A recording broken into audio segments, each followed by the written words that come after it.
At the top, you were right there with the Doc and the Clubs, dancing to the R&B classic Try Again by Aaliyah. And then some 90s power pop, Go West, with the king of wishful thinking. That kind of came on by accident, but you've got a great story about Go West. Yeah, so yeah, it's like a song that I grew up kind of, you know, rolling around in the car with a best mate, kind of singing with King of the World kind of thing. But it's a beautiful memory for another reason. The podcast, we take films and weave the evidence through, because a lot of the movies we watched growing up were a cultural influence on us, like how the three of us think about masculinity will have been influenced by like the action hero that saves the day by killing everyone. You know what I mean? And like that idea of like, that's how you be tough, that's how you be strong, instead of actually dealing with your feelings or any of that kind of stuff. And I use that movie for self-esteem, because people who don't know Pretty Woman, it's about... The movie's Pretty Woman? Yeah, the movie's Pretty Woman. That song is out of like the start of it. It's this really iconic scene where he like gets in a hotted up sports car and he drives through the hills in LA, and he picks up Julia Roberts, who's the sex worker. And then the movie is this beautiful portrayal of like this quite shallow man who has like materialistic wealth meets this woman who's kind of gone through this hardship, but actually teaches him lessons about self-esteem, like is how I wove it. And with Nick, who's an amazing close friend of mine, who's the reason the podcast does so well, I'm just banging on about all the evidence of self-esteem and how we build it in kids and when we worry about it and all this stuff. And I just look over and he's like crying, and we just do one take. So I've just got to keep talking, and while he recovers, and then he comes back in and goes, man, you really opened up some stuff that I wasn't expecting, just talking about self-esteem. So, and it's this really interesting idea about like a lot of us, I think, see like high self-esteem as the aim, but it's actually secure self-esteem that we're going for. Like being able to take criticism and be okay about it, like not always needing to win, you know, being okay with other people having the spotlight, not always needing reassurance. And all the kids that are stuck there are the ones we really worry about, because then they will often either be bullied because people sense that vulnerability in them, or sometimes they'll even become the bullies, because that's how they reinforce power. They keep control over others by having power over them and pressing them down and all that stuff. And if we can identify that and pull it back and be like, I've really got to get you cool with, you know, feedback that's not perfect, or being in check with your emotions when you get angry, or, you know, being able to take criticism, not always needing reassurance, people will carry that the rest of their lives, and it'll help them have really positive mental health long after we've gone as parents. You know? So how do you build self-esteem in kids? You mentioned... You talk about behaviours that can help, you know, where two aspiring fathers doing the wrong thing almost all the time, I'm sure. So, yeah, give us some of your advice while we're on that subject. Yeah, so it's really interesting. I think there's a couple of different ways we do it. Like one of the most important things we do as parents is model stuff like that. You know, I mean, instead of sitting down and like saying sometimes I stuff up too, kids, like showing them that we stuff up and we feel bad about it, we feel inferior, it makes us really angry or worthless, but how do we recover? And a really important thing we show our kids is that repair. So we don't parent perfectly. We go, I really cared about that and it failed, and I did feel like I'm a waste of space, or I'm not worth anything, or someone else would have been better than me. But then I actually picked myself up and I put effort into, remembered why I'm doing this thing, how much I care about it, and then that helped me. Also, when our kids, like we've got to watch our kids and be like, what actually matters to them, and how do I help them put effort into that and then feel success and experience success? And that's instead of like what we talk about, performance praise, like you won footy, that's awesome. It's actually process praise. Man, I saw how hard you tried. Instead of you're a gun footy player, man, you try so hard, you give it everything you've got out there. And that helps build secure self-esteem, because they intrinsically, internally feel good about the effort they're making, not the outcome. For our kids our age, relating that, then that might be like, say my daughter Esther brings home a painting and it's not like, hey, that painting's so beautiful, well done. It's like, hey man, you must have worked really hard to do that. And also catching them while they're painting and being engrossed with them. Yeah, like, oh, what are you doing there? Sort of questions. And also, can you teach me? Yeah. From a very young age, you can do that, and then give them the opportunity to help someone else, to teach others, have empathy, show you all of that stuff. And then when they fail, you give them the chance to have that emotional. You don't say, suck it up, like you're not always going to win. You go, yeah, that's really upsetting. I can tell you're really angry. You know, that's okay that you're really annoyed that the toy didn't do what you wanted it to. Yep. But then how do you go through that process?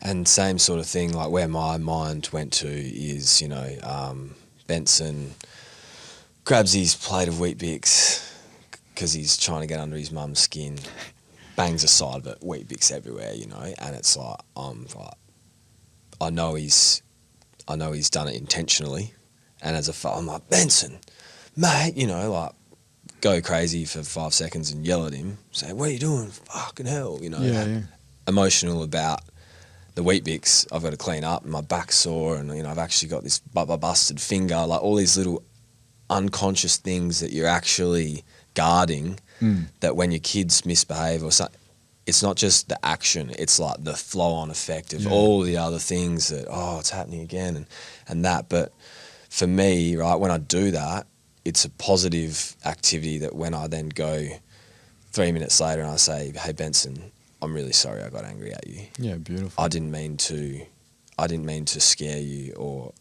upset you. I'm really sorry. I'm just trying to protect you, and I'm just trying to protect Mum, and I got angry, right? So is that kind of it's an beautiful, example? man. Like, I won't ask you guys to give the answer, but I never heard that growing up. No, I didn't really hear that too much either. What a beautiful thing you're doing for your kids, hearing their dad say sorry.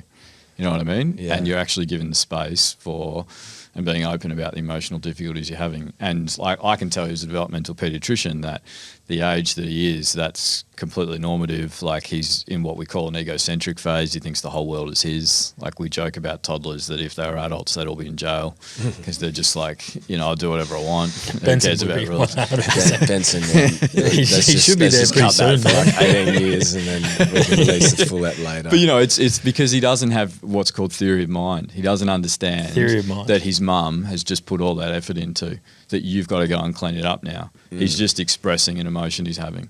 And you can be like, the way that I think about it is I would look at him and be like, are you playing up or are you stressed? If you're playing up, I've got to help guide you to better behaviour. If you're stressed, I've got to help you with emotional regulation.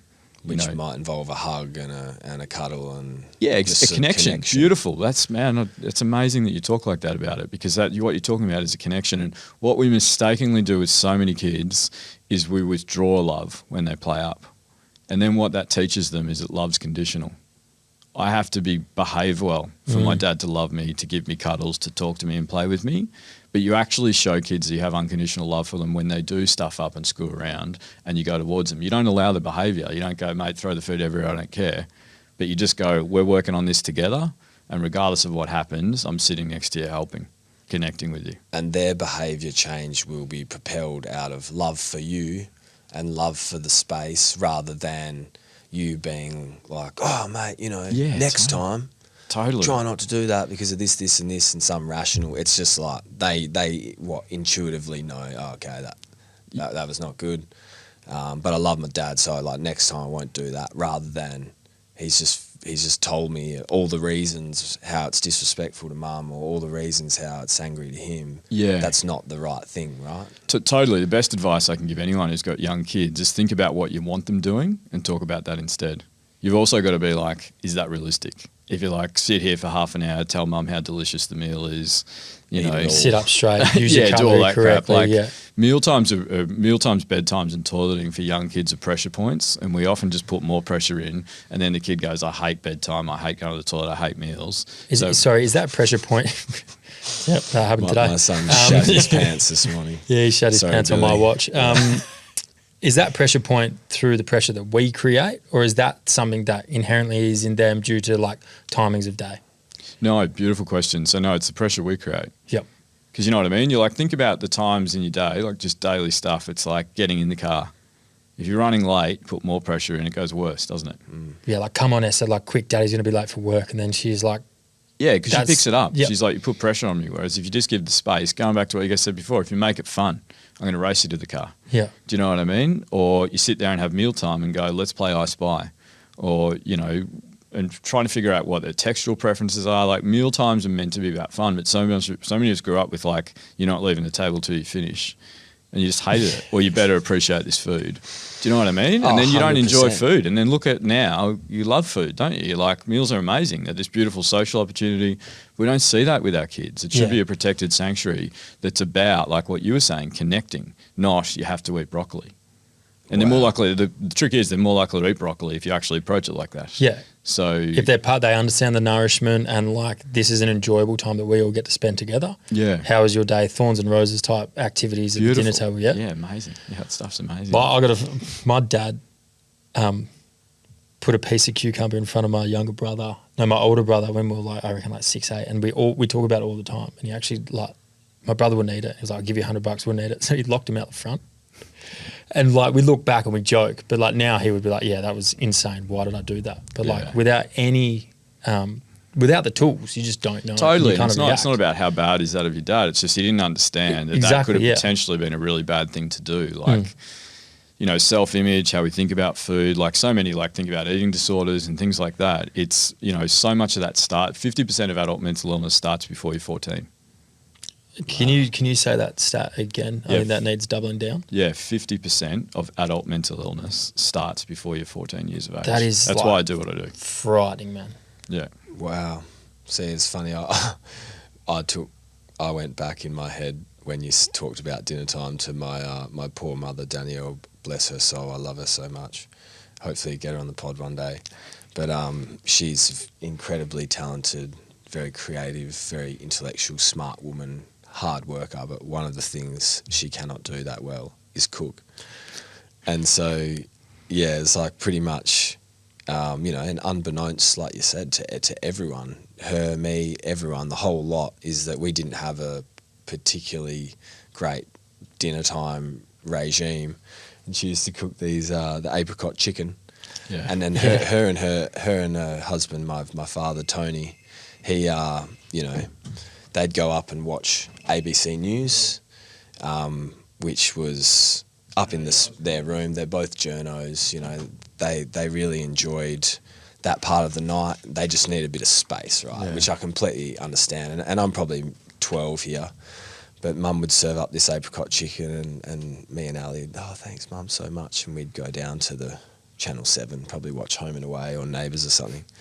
And I would just like sort of slowly scope it out, listen to it, and go grab the apricot chicken legs, walk outside and just peg them over the fence as far as I could throw them, man, like diagonally over the back fence so they'd reach Newborough Street, and just sort of go out on 2 or 3 occasions. And then eventually Ali, my sister, would give me the wink and the nod, and then I'd go and get hers and peg them over the fence as well. So someone's trying to figure out what animals died in their backyard. Yeah, little do they know it's just Tom Barrass's mealtime pressure point trauma unfolding. But isn't it interesting how much of that, like, it just comes to you? And like, we're all like, we should all be just thinking about, man, I don't want my kid to hate this meal for the next 20 years because I'm forcing it into them, you know what I mean? And it's interesting because even like a lot of that evidence comes from kids who have had nasogastric tubes for months and months and haven't swallowed food for ages, and they have this food aversion, understandably. And what the amazing researchers in Europe realised, if you just get them playing with food, so they just get spaghetti and like put it in their hair, put it in their hands, like maybe smell it, maybe accidentally taste it, they're much more likely to come out of that food aversion cycle than, mate, the tube's out, it's time to start eating. Do you know what I mean? And once again, it goes back to that play idea. And like meals, especially for neurodivergent kids, like it can be really triggering some of those senses that they have, like whether it's the taste or the smell or the sight, the texture, whatever. And then when we go, you have to eat it, I've made it for you, you just make it worse. Like, and it's not on purpose, but a lot of people fall into that trap. We have a little bit of anxiety around eating in our house, and like one of my kids eats like a madman. He just eats everything and anything. And my elder child, Billy, he doesn't eat so passionately, you know. And one of the perpetuating cycles of anxiety is like, oh, but if they don't eat, then they're not going to sleep well. And, you know, as parents, like the sleep thing, at least for us, that's the biggest thing. If I'm waking up 3 times in the middle of the night, my life is not going that good over a period of 6 months. But when we start sleeping and the routine's back and I'm not tired and my wife's not tired and we're not emotionally volatile and getting frustrated at the kids and whatever, then everything goes well. So it's like I kind of almost wondered if you could reassure us that, if the kid doesn't eat dinner, Yeah, totally. He's going to be fine. He's well fed. We're in a Western, like he eats so much exactly. all the time, right? Like it is completely all good because, well, I'm hoping, because that's where we get to. It's like, oh, well, he hasn't eaten really much today. Definitely, but that's, and I actually think you're capable of this, or wouldn't it be unfair to do it? But realising that's what's going on internally for you and trying hard to deal with that yourself and not let it come out in pressure on little Billy, because then he's less likely to eat. And be like, the goal is not whether you eat or not. The goal is what's the experience around this meal. Is it relaxed? Is it calm? Is it fun? Do you know what I mean? Is it unconditional? That's the evidence shows we choose as the parents what will be the food and how it's presented and when. The kid chooses whether they eat or not. That's the best evidence around fussy eating, kids that struggle with stuff, whatever. And that's the best chance you have of them eating stuff. Wow. And then there's no point in us even trying to talk them into it. We just can make an unconditional environment that they love and they rock up to, and then they'll decide. Beautiful. And also, like, get them involved in making the food, understand what their preferences are, and try and just extend them a little bit instead of saying, you hate veggies, here's 3 veggies.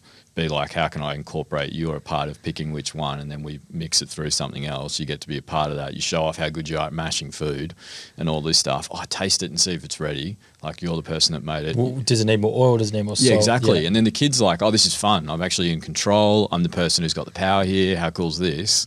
And then they're more likely to be like, actually, there's no pressure on this. You know, I'm not getting forced to eat it. Well, that's problem 1 solved. It's my therapy So session. I reckon we go to a couple of tracks, Doc, because we've got some more questions.